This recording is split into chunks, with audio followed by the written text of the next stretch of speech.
my wife and I tried several times to have a child. Well, miscarried the first one, then we had several rounds of IVF. And it was really hard because I was still wrestling with the idea of being a father. It was just more of like, this is expected of me. And my wife is older than me. So, like, the argument of a woman over 40 not having it, like, you have to start now.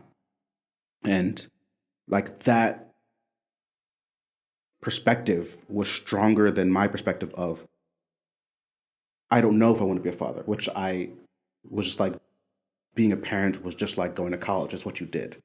And I knew for a fact that even if I was wavering on being a father, once I saw my child, I would 100% be a father. The main point was that going through all of that, me and my wife entered this new realm of infertility that is very not talked about. Right. Infertility, especially for women, is a big shameful thing.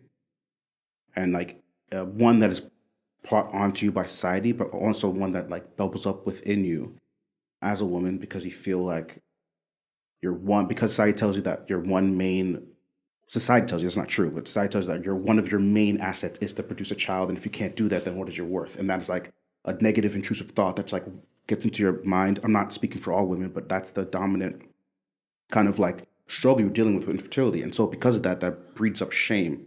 And so you have this like sea of isolated women not talking about this issue.